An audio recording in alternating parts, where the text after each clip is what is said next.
میری مدد میرا کار ساز تو تو ہے، میری مدد میرا کار ساز تو تو ہے، دریا ہو یا سمندر ہر مشرق کی آخری صدا تو ہے، پھر مجھے کیوں نہ ہو فخر تجھ پر یا رب، میری پہلی صدا بھی تو ہے، میری آخری صدا بھی تو ہے۔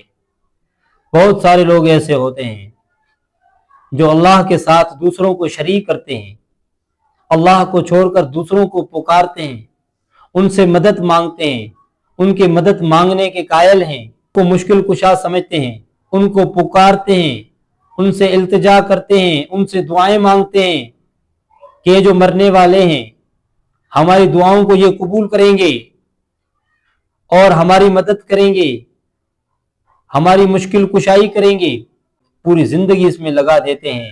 اپنی اولاد کو بھی یہی درس دیتے ہیں کہ یہ جو پیر ہیں، یہ جو ولی ہیں، یہ جو ہمارے مشکل کشا ہیں، یہ ہماری مدد فرمائیں گے، جب ہم انہیں پکاریں گے تو یہ ہمیں مدد دیں گے۔ تو آپ مجھے بتائیں، کرتے ہیں،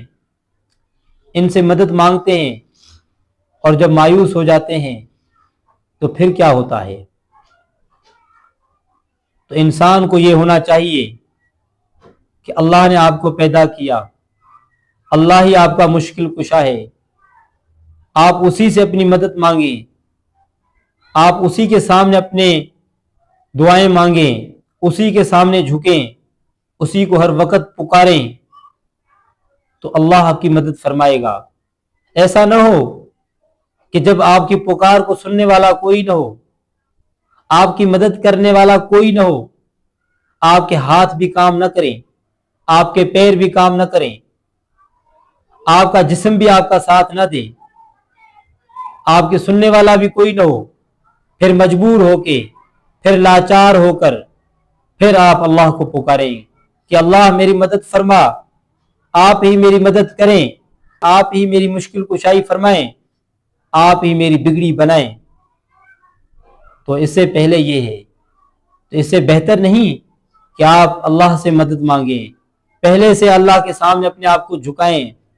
پہلے سے ہی اپنے آپ کو اللہ کے سامنے پیش کریں، آپ ہی میرے مددگار ہیں، آپ ہی میرے مشکل کشا ہیں، آپ ہی میرے حاجت روا ہیں، آپ ہی میری مدد فرمائیں، میں آپ کے سامنے دعائیں مانگتا ہوں، آپ میری مدد کریں۔